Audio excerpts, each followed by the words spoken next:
ang laking tulong nun. Kumikita ka na online, kumikita ka pa sa physical store mo. So, pwede mo pagsabayin yan. Hello guys, gusto ko lang sanang i-share sa inyo yung journey ko as a TikTok affiliate. So, as of the moment, meron akong kita na 1,300 something, no? So, for 2 months ay ang ating kinita. Not bad. Kasi hindi naman ako focus sa pag-TikTok affiliate. Wala man akong upload everyday. Hindi na masama. Pero patuloy pa rin ako nag-aaral kung paano ko ma-improve yung sales, no? At the same time, paano ma-improve yung video, di ba? Hindi siya ganun kadali. May mga araw talaga na zero ka. Pero isa sa mga napansin ko, pag tumagal yung account mo at consistent ka, malaki talaga yung potential or chance na makatulong talaga to at makadagdag talaga to as extra income sa atin. So marami na nga nagpapatunay guys, no, umasenso ang buhay dahil dito sa TikTok affiliate. Hindi na ako magpo-post kung sino-sino sila, pero kung nag-scroll ka sa TikTok, marami kang makikita na nagkakaroon sila ng 5 digits, 6 digits income, di ba? Dahil sa pagiging TikTok affiliate.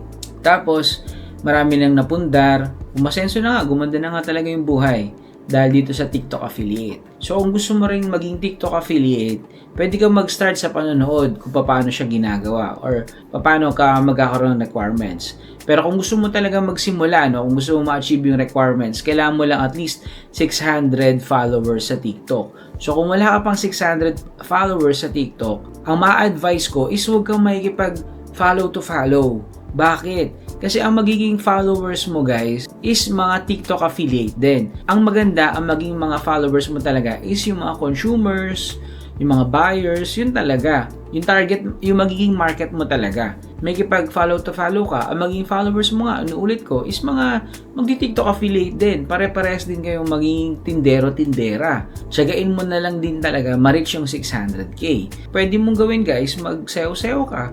Yung mga trending dito sa TikTok, gawin mo, di ba? Mag-games at marami pang iba. Basta magkaroon ka ng organic na followers. Yun talaga nag-i-enjoy kapag pinapanood ka. Para kapag nag-post ka na ng mga products mo sa TikTok, meron ka talagang buyers. Ang problema kasi kapag follow to follow, mapoprostrate ka katagalan. Di ba? Bakit? Kasi pag nag-post ka na ng mga products mo dyan, walang bibili. Mahirapan ka makabenta kasi nga, kapwa mo tindero-tindera din yung nakafollow sa'yo. So, ayun, isa sa mga tip na masasuggest ko or mabibigay ko sa inyo kung gugustuhin nyo mag-TikTok affiliate. Halimbawa, nasa tindahan kayo, di ba? Ang dami yung products sa tindahan kasi bili kayo ng bili ng iba't ibang products. Actually, yung mga paninda nyo dyan sa tindahan nyo, pwede nyong i-TikTok affiliate yan. Imagine, yung puhunan mo sa pagsasari-sari store, ibibenta mo yan sa tindahan mo eh. Pero habang nandyan yan, pwede mo yung i-TikTok affiliate. Check mo guys, sa TikTok, iba't ibang products na rin ang naibibenta dyan, which is andyan din yan sa tindahan mo. Diba? Ang laking tulong nun. Kumikita ka na online, kumikita ka pa sa physical store mo. So, pwede mo pagsabayin yan. Kaya napakaganda rin talaga ng opportunity na binibigay talaga ng pagiging TikTok affiliate.